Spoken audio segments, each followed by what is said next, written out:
Hi. நிறைய videos போட்டேன்.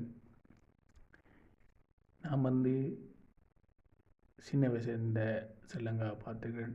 2009ஆம் ஆண்டு பிறகு இறை நம்பிக்கை எல்லாருக்கும் போயிட்டு அதே மாதிரி ஒரு கேட்டகரி தான் நானும். ஸோ 13 வயசில் நான் ஹாஸ்டலில் போயிட்டேன். ஒரு லக்ஸரியான ஸ்கூல் தான். அதுக்கப்புறம் அப்படியே 19 வயசில் கனடா போயிட்டேன். ஸோ இதுக்கு பிறகு நான் கனடாவை இறங்கினோடனே கனடா வியந்து பார்த்தேன்.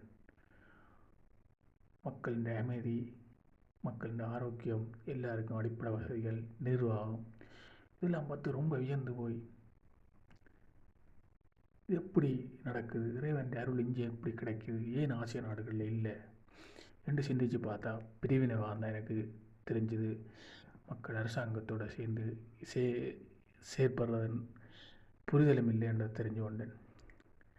எனிவே நம்ம கனடாவில் எந்த பிரிவினைவாதங்களும் ஏற்பட்டக்கூடாதுன்னு கண்டுத்தான் இந்த கோயிலை டிசைன் பண்ணான். அந்த கோயிலை டிசைன் பண்ணிவிட்டு அதையே நடைமுறையை கொண்டு வர்றது ரொம்ப கஷ்டம். ஏண்டா ஒவ்வொரு மதமும் ஒவ்வொரு கலாச்சாரம் ஒவ்வொரு பண்பாட்டை கொண்டு இருக்குது. இது ஒரு கோயிலுக்கு ஒன்று நிறைய எக்ஸ்பிளைன் பண்ண வேண்டிய தேவை வரும்.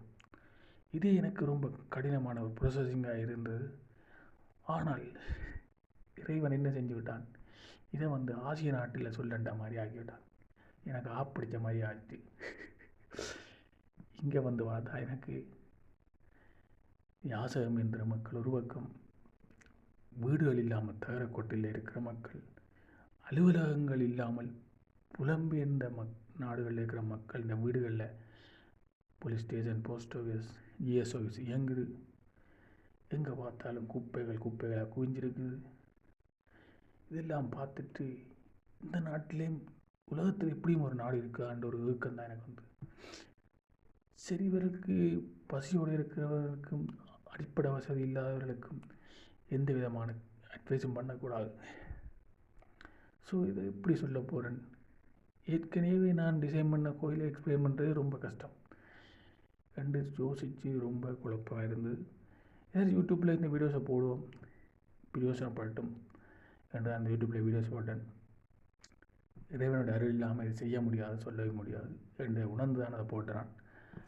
எனிவே நீங்கள் அரசாங்கத்தோடு சேர்ந்து இணங்கணும், அடுத்தடுத்த சந்ததி நல்லா இருக்கணும் என்று நினைச்சால் நீங்கள் இந்த நாடுகளை மாற்றி கட்டமைக்கணும். சீமானண்ணன் சொல்கிற மாதிரி தான், நம்ம முன்னோன் நம்மளே கடத்திட்டு போனான், நம்ம அடுத்த சந்தையை கடத்தணும் என்ற ஒரு நோக்கம். ஓகே, பாய்.